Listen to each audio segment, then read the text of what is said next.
Hello అండి. ఇది ఇవాళ పెయింట్ డబ్బా పైన నేను కార్డ్‌బోర్డ్ అట్ట తీసుకొని దానికి చేస్తున్నాను. ఈ విధంగా చేయడం మాత్రం ఇది ఫస్ట్ టైం ఇట్లా. మామూలుగా నేను ఆర్గనైజర్స్‌కి ఇట్లా చేస్తున్నాను గానీ, ప్లాస్టిక్ దీనిపైన మాత్రం ఫస్ట్ టైం చేస్తున్నాను. అయితే అది వాటర్ జల్లేస్తే మనం కట్ చేసుకొని మనకెంత అవసరమో అది కట్ చేసేసుకొని, దానిపైన నీళ్లు జల్లేసుకొని, ఒక 5 మినిట్స్ ఆగి తీస్తే పేపర్ ఈజీగా వస్తది. నేను వీడియో గురించని తీస్తున్నాను కాబట్టి, వెంటనే తీస్తున్నా కాబట్టి సరిగ్గా ఎళ్ళలేదది. లేకుంటే మొత్తం పేపర్ వచ్చేస్తది మనకి. ఇదేమో గ్లూ అతికించడానికి శాండ్ పేపర్ పెట్టి కొంచెం రఫ్‌గా ఉండేటట్టుగా చేసినాను. తర్వాత మనం మెజర్‌మెంట్ తీసుకొని సెంటర్‌కొచ్చేటట్టుగా పీస్ అతికించుకోవాలి. తర్వాత ఫెవి బాండ్ పెట్టేసి ఇక్కడ దీన్ని అతికిస్తున్నాను.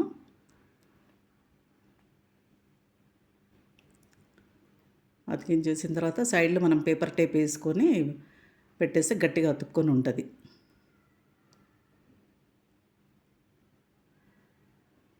ఇదొక 1 అవర్ ఉంచుకొని తర్వాత మళ్ళీ మనం అది తీసేయొచ్చు. నా దగ్గర ఫెవి బాండ్ కొంచెమే ఉందనేసి ఫెవికాల్ పెట్టేసి బ బ ఇంకో సైడ్ అది అతికిస్తున్నాను. అది కూడా బానే అతుక్కుంటది. ఓకే. దీనికి మాత్రం ఒక 1 డే వదిలేసినాను నేను అట్లా పేపర్ టేప్ పెట్టేసి.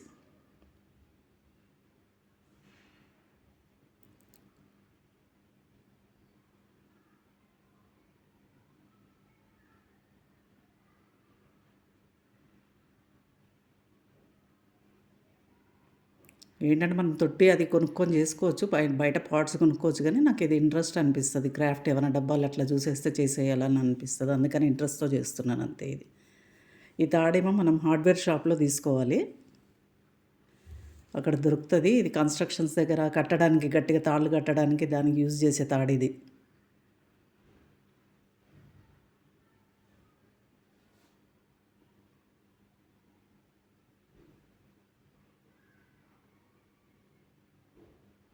ఫెవిబాండ్ పెట్టి కొంచెం ప్రెస్ చేయాలి. కానీ ఫెవిబాండ్ ఇది పెట్టేప్పుడు మాత్రం కంపల్సరీగా మనం గ్లౌజెస్ వేసుకొని చేసుకోవాలి.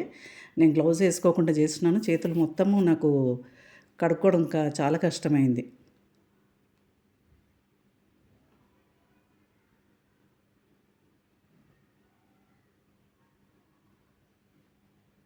మొత్తం తాడు ఇటు అటు గట్టిగా చుట్టుకుంటూ అక్కడక్కడ ఫెవిబాండ్ పెడుతూ అతికిచ్చేస్తే సరిపోతది. ఇక్కడొచ్చేసి అక్రిలిక్ కాపర్ కలర్ ఏసేసుకున్నాను. 2 కోట్స్ ఏసినాను ఇది.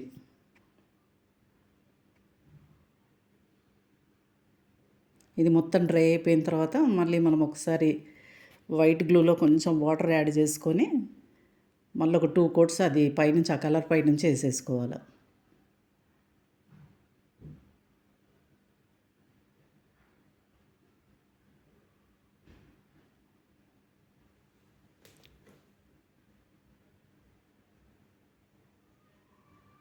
అది వైట్‌గా ఉంటది. కనిపియదు. మళ్ళీ తర్వాత డ్రై అయిన తర్వాత నార్మల్ అయిపోతది ఆ వైట్. వుడ్ వార్నిష్ ఒక 2 కోట్స్ ఏసుకున్నాను నేను. కలర్ ఒక 2 కోట్స్, వార్నిష్ ఒక 2 కోట్స్, వైట్ గ్లో ఒక 2 కోట్స్. ఇక్కడొచ్చేసి బ్యాంబూ స్టిక్స్ పెట్టినాను. ఈ బ్యాంబూ స్టిక్స్ నేను ముందు అనుకోలేదు పెట్టాలని. ఓన్లీ గోల్డెన్ కలర్ ఇట్లా టచ్ ఇచ్చేద్దాము అనుకున్నాను. అందుకే ఇక్కడ మిస్టేక్ అయిపోయింది. బ్యాంబూ స్టిక్స్ తర్వాత వచ్చిన థాట్ కాబట్టి ఇది కొంచెం అడ్జస్ట్ చేసుకుంటూ పెట్టాల్సొచ్చింది. ముందే నేను పెట్టి పైనుంచి తాడు కట్టేస్తే ఈజీగా ఉండేది నాకు. ఇది కొంచెం కష్టమైంది. ఈ గ్లూ మాత్రం కొంచెం తిక్కుగా ఉండాలి. ఫెవికాల్ గ్లూనే వాడతాను నేను అన్నిటికీ. ఇది కొంచెం తిక్కుగా ఉంటే పెట్టడం ఈజీ ఉంటది. ఫెవి బాండ్ పెడితే మళ్ళీ అది కొంచెమే ఉంది నా దగ్గర. ప్లస్ అది వాష్ చేసుకోవడం కూడా చాలా ప్రాబ్లమ్ అవుతుంది.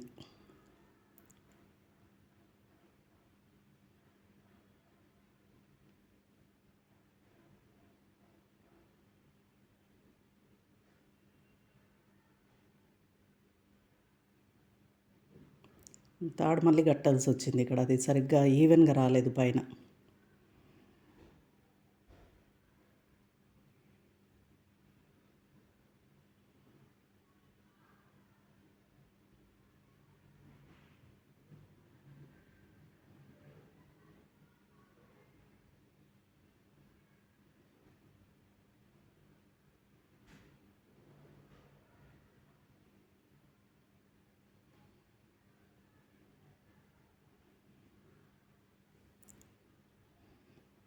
నా దగ్గర చెట్లేమి వేరే పెద్దగా ఏమి లేవు. ఒక పెద్ద చెట్టు పెట్టాలన్నట్టుగా థాట్ ఉండింది.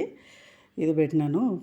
ఆకులు అవి నా దగ్గర కొంచెం మిగిలిపోయినయి ఉన్న ఆకులు మొన్న పండక్కి తెచ్చుకున్న ఆకులుంటే అవే ఏసేసినాను ఇంకా. వేపాకు, మామిడాకేసి అది పెట్టేసుకున్నాను. కొంచెం కంపోస్ట్ ఏసినాను.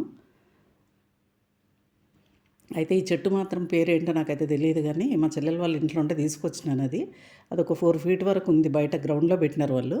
నేను ఒక కొమ్మ తీసుకొచ్చి ఊరికే అట్లా పెట్టేసినాను. అది వచ్చేసింది. ఒక 2 ఇయర్స్ అయింది అది తెచ్చిపెట్టి. అదే పాట్‌లో అట్లాగే ఉంది. అంతే ఎక్కువ పెరగలేదు గూడా అది. కానీ బాగా ఇంట్లో పెట్టినా గానీ ఇండోర్‌గా కూడా బాగుందది. అందుకే కొంచెం పెద్ద పాట్‌లో పెడితే బాగొస్తది. చెట్టు కూడా కొంచెం పెద్దగున్నా బావుంటదనేసి ఇది పెడుతున్నాను ఇంట్లో. ఒక 2 రోజులు బయట పెట్టేసి మళ్ళీ ఇంట్లోకి బయటికి మార్చుకుంటూ ఉంటాను.